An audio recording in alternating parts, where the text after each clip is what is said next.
कोई दावा ऐसा नहीं है जिसमें भगवान हमको फेल कर सके। 100% छूट वाला, इसमें 1% का कोई पूरा का पूरा छूट है। सब गुरुओं के गुरु हैं, वो सुधार देंगे। दोनों हाथ उन्हीं के हैं, एक हाथ से उन्होंने बिगाड़ा है तो दूसरे से बना देंगे। उसको अपने पापों का प्रायश्चित नहीं करना पड़ता, स्वयं भगवान उसके पापों को धोते हैं, भस्म कर देते हैं। ये बहुत सुंदर बात है, ये बहुत विश्वास करने योग्य बात है, बड़े आनंद की बात है कि जैसे हम एक मकान किसी के नाम में लिख देते हैं, पूरा का पूरा मकान जब हम अपना अधिकार हटा देते हैं और किसी को दे देते हैं, तो उस मकान में जो कूड़ा करकट, टूटा फूटा, जाल, छिपकली, जो कुछ सब उसी के नाम हो जाते हैं। अब उस मकान के सुधार और सफाई का भार उस पर नहीं रहा, उस पर रहा जिसको समर्पित कर दिया गया। ऐसे ही अपने जीवन को भगवान के चरणों में समर्पित कर दिया तो काम, क्रोध आदि गंदगी, नाना प्रकार के दोष, और बहुत टूटा फूटा मकान है, बड़ी गंदगी है इस मकान में, पर एक गुंजाइश है समर्पण करने की, और समर्पण करने का योग भी उन्होंने बनाया, तो अब हम समर्पण कर देते हैं। तो अब हमारी जिम्मेवारी नहीं रही कि हम इसका सुधार करें या इसमें सफाई करें। ये जिसके नाम है वही सुधार करेगा और वही सफाई करेगा। अर्थात उपासक को अब किसी अन्य भरोसा, आशा का आदर नहीं करना चाहिए कि हम किसी की खोज करें कि कोई हमें दिव्य बना दे। अब हमने अपने जीवन को भगवान को समर्पित कर दिया, अब वो जैसा रखें। अगर हमें वो गंदा रखकर राजी हैं तो हमें अच्छा नहीं होना, अगर वो हमें अच्छा रखना चाहते हैं तो गंदा कर कौन सकता है। पूर्ण विश्वास कर ले कि हमारा सुधार भगवान स्वयं कर देंगे, हमें सतमार्ग में स्वयं भगवान दृढ़ कर देंगे, भगवान अपनी कृपा से हमें मिल जाएंगे, इसमें बिल्कुल संशय मत रखो। जो इस प्रकार पूर्ण समर्पण कर देता है तो उसके पाप भी भगवान स्वीकार कर लेते हैं। जन अवगुण प्रभु मान न काहू, दीन बंधु अति मृदुल स्वभाव। उसको अपने पापों का प्रायश्चित नहीं करना पड़ता, स्वयं भगवान उसके पापों को धोते हैं, भस्म कर देते हैं, जो समर्पण हो जाता। कितना बढ़िया भैया, कुछ खर्चा नहीं और माला माल हो जाना है। अब इसमें ये तो नहीं बताया जाता कि कपड़े उतार करके ठंडी में जल में खड़े हो या सूर्य में ताप, अग्नि आसपास लगा के तपो, ऐसा कुछ नहीं। जैसे हो, जहां हो, जो भी हो, भगवान को समर्पित हो जाओ और नाम जप करो। जितना तुमसे बन सकता है, शेष काम आगे का भगवान संभाल लेंगे। जहां सुधार करना है वहां जलन देंगे, विपत्ति देंगे, अपमान देंगे, पिटवाएंगे, अपने आप सुधर जाओगे। ये थोड़ी है कि ऐसे तुम्हारी आरती होगी और सुधर जाओगे, नहीं नहीं नहीं। वो सुधारने की एक्टिंग जानते हैं, जगत गुरु है वो, सब गुरुओं के गुरु हैं, वो सुधार देंगे। सुधर जाओ तो सुधर जाओ, नहीं सुधार देंगे। सुधर जाओ तो अच्छा है, और सुधार जब देंगे तो फिर बहुत विचित्र ढंग से सुधारते हैं। बोले अब शरीर में कैंसर हो गया, बचने की गुंजाइश नहीं। अब हे भगवान, आओ लाइन में। उनके लिए शरीर में कैंसर होना कोई बड़ी बात थोड़ी। शरीर एक कपड़ा है, जीव अविनाशी है, अविनाशी का कुछ होना नहीं, विनाशी को मरना है। अब जहां शरीर का भरोसा था, शरीर के भोग थे, शरीर से आनंदित हो रहे थे, अब शरीर में आ गया कि बचने की आशा नहीं है। तो फिर जब बचने की आशा नहीं होती तब ऐसे होता है, हे नाथ, अंदर से कि अब तो मैं आपकी, वो उसी समय काम बन गया। घंटा 2 घंटा थोड़ी लगते हैं। आर्त भाव से गजेंद्र ने पुकारा, एक क्षण में भगवान ने उद्धार कर दिया। अंतिम समय जीव भगवान के आश्रित हो जाए तो अंतिम श्वास में काम बन जाए, 1 सेकंड में काम बन जाए। तो समर्पित हो जाओ, सोच समझ के समर्पित हो जाओ, नहीं वो व्यवस्था कर देंगे। अगर व्यवस्था चाहते हो कि अब अपने आप करवा ले तो करवा तो लेंगे पक्का, पर उनके हथकंडे बहुत विचित्र है। ऐसे हथकंडे विचित्र है कि ऐसा लगेगा कि अब जीना मुश्किल है। तब कहेंगे हमारा रास्ता है, आओ। पिटवा देते हैं, पुजवा देते हैं, किसी काम का नहीं रखते हैं, केवल अपने नाम का रखते हैं, ये मेरा है। अब जैसे कुम्हार मिट्टी को कूट कूट करके मसल मसल करके एक कंकड़ी न रह जाए, अगर एक कंकड़ी रह गई तो वहीं से बर्तन फूट जाएगा। इतनी सरसों जैसी कंकड़ी रह जाए तो पूरा घड़ा बेकार हो गया।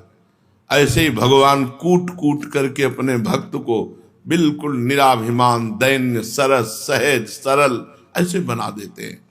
वैसे बनाएंगे तो वही, लेकिन हमें लगता है जितनी सामर्थ्य थी पहले बन जाओ फटाफट, उनके ऊपर मत छोड़ो। नहीं, वो अपना जब प्रोसेस शुरू करते हैं तो दोनों किडनी फेल। जिस आश्रम में रह रहे हो उससे भी निकाल दिए गए।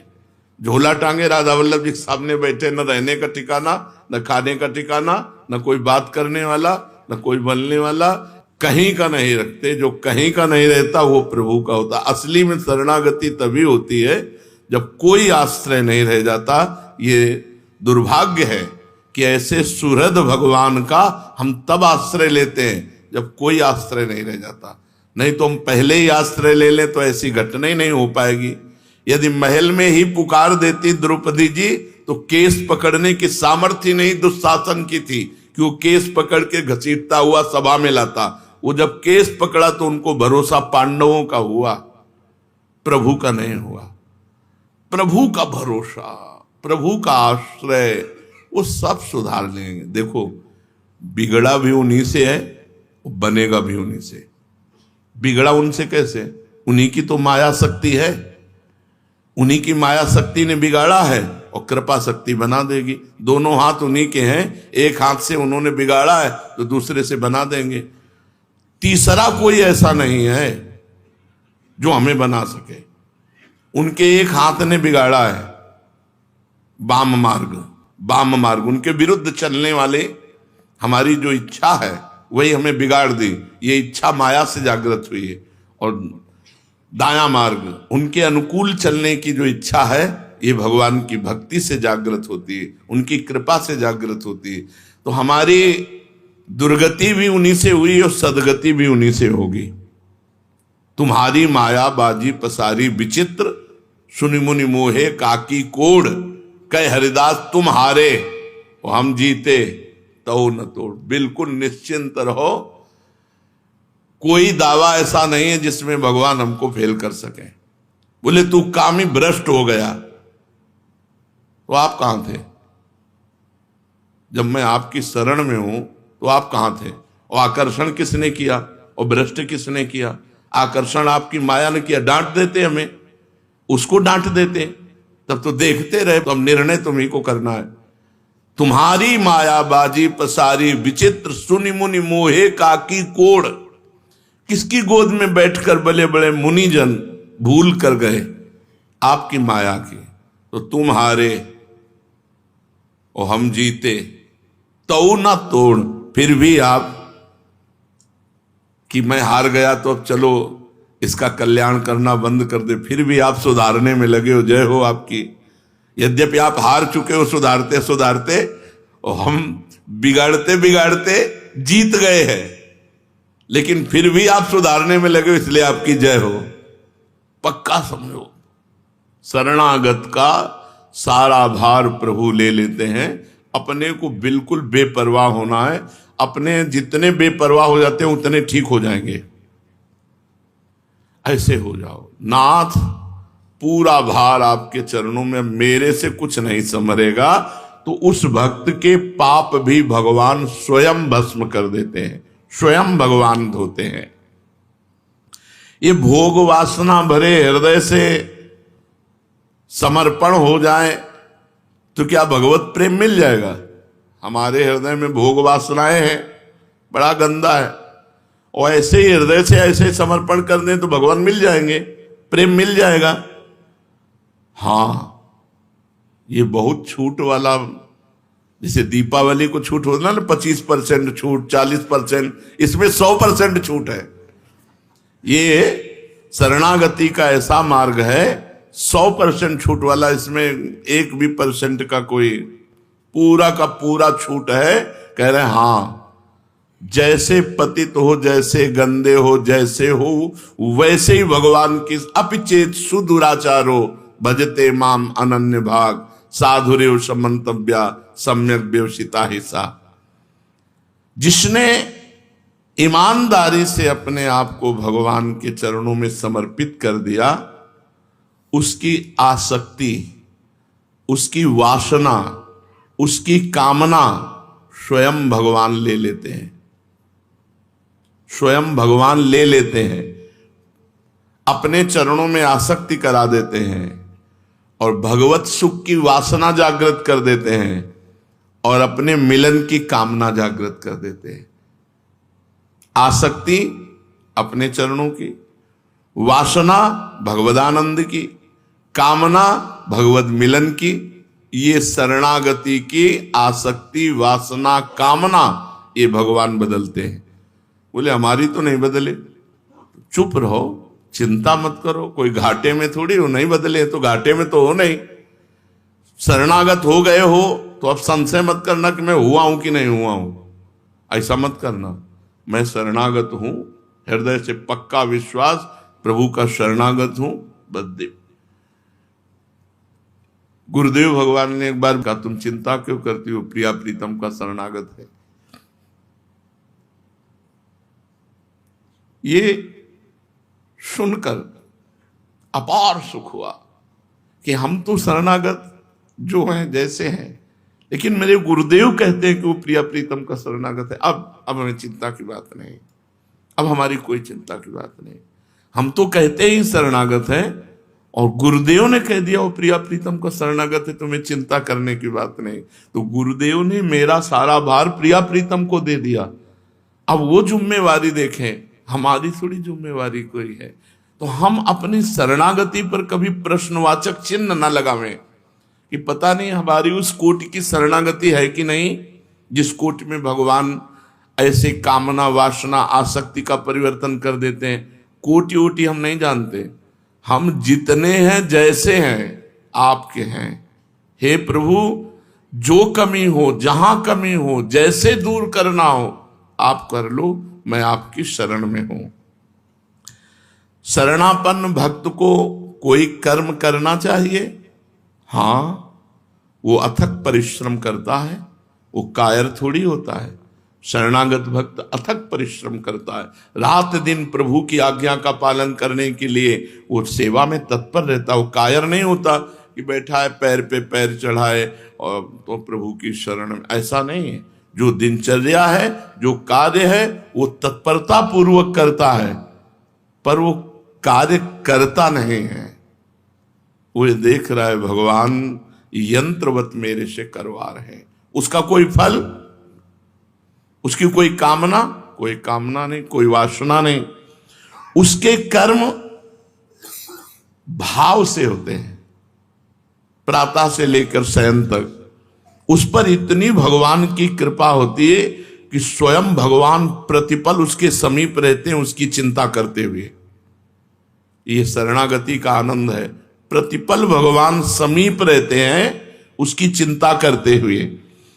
भगवान का हृदय उमड़ता रहता है उसके प्रति कि ये मेरा है, मेरे को समर्पित है। जीव मात्र में भगवान की प्रीति है, सब मम प्रिय सब मम उपजाए। पर भगवान संग का और कृपा का अनुभव उसे ही कराते हैं जो शरणागत है। सब पर भगवान की प्रीति है, सब मम प्रिय सब मम उपजाए। पर कहते हैं मामेव ये प्रपद्यन्ते, तो माया में ताम तरन्ते। माया से वही तर सकता है जो मेरी शरण में आ गया। मामेव ये प्रपद्यन्ते, भगवान कहते हैं मत चित्ता मत प्रसादात सर्व दुर्गाणि तरिष्यति। जिसने मेरे को चित्त दे दिया तो मेरी कृपा से वो समस्त दुर्गुणों से पार हो जाता है। कहते हैं कि भगवान के एक बार सन्मुख हो जाओ तो सारे पाप भस्म हो जाते हैं। तो ये एक बार सन्मुख होना क्या है? अपने को पापों से बचाकर, आसुरी भाव का आश्रय छोड़कर, माया के द्वारा अपहृत ज्ञान को सत्कर्म और उपासना में पुनः करना भाव, अंदर का भाव समझो। इसमें जो लिखा है वो तो अंदर का भाव समझो। हे भगवान, आज तक तो मैं भटकता रहा, अब मैं आज आपकी शरण। ये सन्मुखता हो रही अंदर से। हे भगवान, आज तक भटकता रहा, कहाँ कैसे सुख मिले, कैसे शांति मिले, कैसे आनंद मिले, दया निधान, जीवन बर्बाद हो गया, कुछ लाभ नहीं मिला, अब मैं आपकी शरण में। यह सन्मुखता। जीव संसार से पीठ करके जब भगवान की तरफ होता है तो उसमें समस्त भागवतिक सद्गुण जागृत होने लगते हैं, और उसी क्षण सन्मुख होए जीव मोई जबहि, जन्म कोटि अगनाशों तवहि। करोड़ों जन्मों के पाप नष्ट कर देते हैं। तो बोले फिर भोग क्यों भोगना पड़ता है? तो कर्मों का नहीं भोगना पड़ता, वो प्रारब्ध भोगना पड़ता है। संचित कर्म भस्म हो गए, क्रियमाण निष्फल हो गए, लेकिन प्रारब्ध जो जिससे शरीर रचा गया था, शरणागत आज हुए हो और शरीर बहुत पहले रचा गया था, तो रचने के समय जो कर्म रखा गया कि इसमें आपको ये दुख मिलेगा, इसमें आपको ये सुख मिलेगा, वो शरणागत होने पर, सन्मुख होने पर भी आपको भोगना पड़ेगा। अवश्य में वो भोक्तव्यम, प्रारब्ध भोग भोगना पड़ता है। नहीं तो किसी को संशय हो जाएगा कि जब करोड़ों जन्मों के पाप भगवान की सन्मुखता में नष्ट हो गए तो वर्तमान में उसको दुख क्यों भोगना पड़ रहा है? क्योंकि वर्तमान शरीर की रचना जब हुई थी तब वो शरणागत नहीं था। वर्तमान शरीर की रचना होते समय उसके सुख दुख वाले शुभ अशुभ कर्म मिश्रित करके शरीर की रचना की गई। तो जब अब शरणागत हुआ है तो संचित कर्म भस्म हो गए, क्रियमाण निष्फल हो जाएंगे, वो आपको बांधेंगे नहीं, लेकिन प्रारब्ध आपको भोगना पड़ेगा। इसीलिए बड़े बड़े सिद्ध संतों के भी जीवन में प्रारब्ध भोग आता है। तो प्रारब्ध को भोगते हुए भगवान की शरण में रहो, निश्चिंत रहो, निर्भय रहो, व नाम न भूलो। नाम भूलने वाले ये शरणागति के भाव को धारण नहीं कर पाएंगे, और इस पर हम कोई गुंजाइश नहीं रखना चाहते कि हम भगवान को भूले हैं तो चलेगा, क्योंकि हम भगवान की शरण में नहीं। तो ऐसे रहो, भगवान की शरण में रहो। भजन में त्रुटि आने पर भगवान से भी हम लड़ जाएंगे। एक बात और समझ लो, शरणागत हैं, सब कुछ आपका है, लेकिन आपकी यदि स्मृति में अंतर पड़ा फिर हम इस बात में नहीं कि चलेगा, नहीं, इस पर नहीं चलेगा। एक चीज पे जीवन भर हमको लड़ना है, अखंड स्मृति। भगवत स्मृति पे अगर प्रहार हो, महाराज हमको अगर भोग देश में भेजना है तो अपनी स्मृति दो, हम जाने को तैयार हैं। नरक में भेजना है तो अपनी स्मृति दो, हम जाने को तैयार हैं। परम पद में रखना है तो अपनी स्मृति दो, हम जाने को तैयार हैं। आपकी स्मृति रहित परम पद नहीं चाहिए, आपकी स्मृति रहित हमें कोई सुख नहीं चाहिए। स्मृति रहित हमें समय कटे और हम कहें शरणागत है, इस पर हम नहीं राजी हैं। बिसरी हो न बिसारी हो, यही दान मोहि देव, श्री हरिवंश के लाडिले मोहि अपनी कर। श्री राधा वल्लभ लाल की।